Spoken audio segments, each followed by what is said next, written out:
મારું નામ પટેલ કાળુભાઈ પુંજાભાઈ, ગામ વડોદ, તાલુકો વઢવાણ, જિલ્લો સુરેન્દ્રનગર.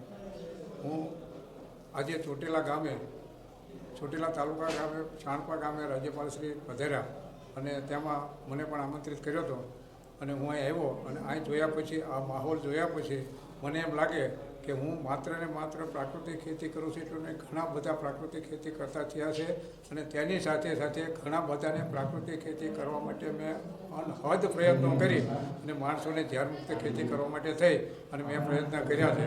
આજના દિવસે હું પણ એવો સંકલ્પ કરું છું કે જે છે એના કરતાં અનેક ઘણા લોકો પ્રાકૃતિક ખેતી કરતા થાય અને તેના માટે થઈ અને આજે મને આવી સુવર્ણ તક મળી છે એ મારા હું સદભાગ્ય ગણું છું કે 13 વર્ષથી અથાગ પ્રયત્ન કરીને ઝાડમુક્ત ખેતી કરીને હું હળદરનું ઉત્પાદન કરું છું.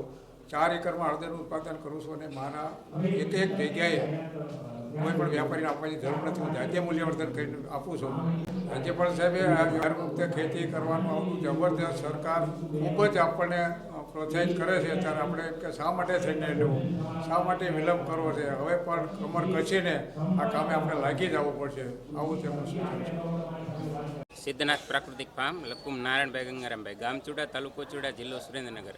રોજ જે ચાણપા ગામે મહિમામ શ્રી રાજ્યપાલ સાહેબે આવી અને પ્રાકૃતિક ખેતી તરફ વળે અને ખેડૂતો સારી રીતે પ્રાકૃતિક ખેતી કરે સમજી અને તે તરફ વળે એવા દર્શન આપી અમારા ફાર્મમાંથી હું પપૈયા, દેશી લસણ અને હાઇબ્રિડ લસણ, પાલક, ચણા વગેરે જેવા ઘણા બધા પાકો જોઈ અને ખૂબ જ મહિમામ શ્રી રાજ્યપાલ સાહેબ હર્ષિત થઈ અને ખૂબ ખૂબ ધન્યવાદ પાઠવી અભિનંદન પાઠવ્યા હતા. અને ચોટીલા તાલુકામાં સારા એવા પ્રમાણમાં પ્રાકૃતિક ખેતી તરફ ખેડૂતો વળે અને પ્રાકૃતિક ખેતીનું ઉત્પાદન થઈ ખેડૂતની આવક વધે એવા પ્રયાસો કરાવવાનો આદેશ આપ્યો હતો.